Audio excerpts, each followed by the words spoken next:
Ini Kang Rasid dan juga teman hati, ada beberapa pertanyaan yang sudah masuk nih di media sosial @dikalamhati terkait dengan topik kita pada pagi hari ini. Assalamualaikum warahmatullahi wabarakatuh. Bila saya tahu si A itu suka memanfaatkan orang lain dan si A itu akan memanfaatkan si B. Nah, lalu kita membeberkan tentang si A ini kepada si B. Apakah itu sama dengan membuka aib orang dan itu termasuk dosa? Contoh, saya tahu bahwa dia peredaran narkoba. Contoh ya, dia berteman dengan teman dekat, tapi dia ini bersih. Saya mau ngasih tahu ke dia, jangan deketi dia peredaran narkoba. Pertama, ada dua niat di sana. Pertama, menyelamatkan dia supaya tidak terjerumus. Betul. Yang kedua, menyelamatkan dia supaya tidak ditipu. Satu itu niat itu harus dijaga. Itu baik. Yang kedua, yang si penyampainya sikoh, yang menyampaikan itu amanah.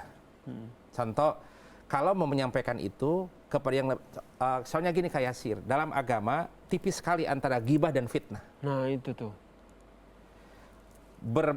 Menceritakan keburukan orang, walaupun itu benar disebut gibah. Menceritakan keburukan orang, tapi itu salah itu fitnah. Dan dua-duanya itu tidak boleh. Tidak boleh ya. Gibah itu dari kalimat gaib, menceritakan keburukan orang di luar di belakangnya. Kalau gibah itu kalau kita menceritakan keburukannya di depan dia tidak suka, itu gibah namanya. Nah, kedua-duanya nggak boleh.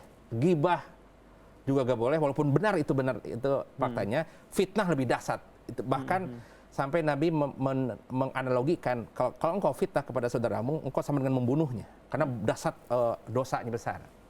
Nah, dalam konteks ini adalah rawat niatnya, itu sangat hati-hati banget. Uhibbukum fillah, aku mencintaimu karena Allah. Titip, tolong, titip, jangan berteman dulu sama dia karena dia itu begini. Dengan niat untuk menyelamatkan, tapi niatnya bukan untuk menjatuhkan, tidak. Ya, satu itu. Kalau toh dia punya kemampuan, ajak dia untuk sadar. Dua. Yang ketiga, kalau boleh laporkan ke polisi kalau dia narkoba. Ini contohnya narkoba. Ya, jadi aib bagi dia, tapi disampaikan kepada yang amanah, polisi amanah, untuk mengamankan yang itu. Nah, tetapi kalau disampaikan kepada orang yang tidak amanah, bisa kong kali kong dong. Iya, betul. Nah, jadi konteks ini adalah rawat kembali niatnya, pertama untuk karena Allah, menyelamatkan saudara kita. Saya menarik tadi antara tipis kan antara gibah dan fitnah. Contoh tadi kan jelas-jelas perbuatan yang jahat karena narkoba. Kalau dalam kehidupan sehari-hari itu kan lebih kepada sifat yang buruk begitu kan. Kayak si ini kok orangnya manfaatin orang. Biasa kan ngobrol kayak gitu, terus itu suka disclaimer gitu. Kita jangan ngomongin orangnya. Ini niat kita untuk saling ngasih informasi. Dengan berucap seperti itu tuh sudah cukup tidak untuk meluruskan niat kita bahwa ini nih bukan gibah loh, ini nih untuk sama-sama saling membantu gitu. Betul. Ini sering kejadian nih di obrolan-obrolan nih. Tapi itu masih belum aman kayak. Belum aman ya, Kang? Masih belum aman itu. Jadi memang dalam wilayah ini tuh seperti sedang bermuamalah sama virus. Oke. Kedua, alih-alih mau menyelamatkan orang, tapi dia kalau tidak niatnya terjaga, dia terdapatkan dosa juga. Iya, jadi ngobrolin orang itu. Betul, memang dalam konteks ini kita mohon kepada Allah, mohon perlindungannya untuk tidak masuk ke konteks wilayah ginian. Dijauhkan dari fitnah, dijauhkan dari gibah. Sebab gini kayak Yasir, ada warning dari Rasulullah. Ada warning dari Rasulullah SAW dalam satu hadis menyampaikan, ya ma'syar man amana bi lisanihi wa lam yudkhilhu qulba imanihi. Wahai orang-orang yang iman lisannya, tapi imannya tidak masuk ke dalam hatinya. Jadi dia hanya iman dalam lipstik bibirnya aja, lidahnya saja. Tapi hatinya tidak iman. Wala tagtab ba'dukum ba'da, wala tagtabul muslimin. Janganlah engkau mempergunjing aib saudaramu muslim. Wala tattabi'u auratihim, dan janganlah engkau mengorek-ngorek keburukannya. Pertama mempergunjing, yang kedua mengorek-ngorek.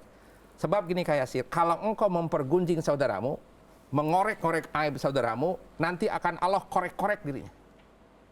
Kalau sekarang engkau bisa mengungkap saudaramu, Allah akan ungkap aibmu hatta di dalam rumahnya. Nauzubillah min dzalik. Karena engkau sudah berani mengungkap. Allah turun tangan akan ungkap kesalahanmu. Mau dirapat dengan berbagai lapisan baja, diikat dengan intelijensi yang tinggi, dibukain sama Allah.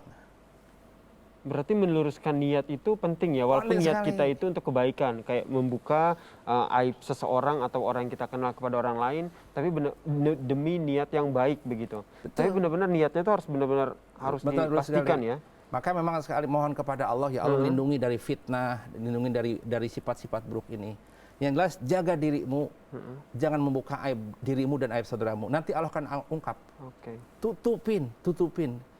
Oh, menarik nih disampaikan kayak begini nih. Jadi memang benar-benar kita harus bisa memilah ya, Ya. memilah dan meluruskan hati nih. Jangan sampai niat kita baik, tapi berujung pada malah jalan yang salah karena ujungnya malah gibah begitu. Karena tentu saja kita tidak ingin aib kita diumbar, sehingga salah satu caranya kita juga jangan mengumbar aib orang ya Kang ya. Ya. Sederhananya seperti itu ya.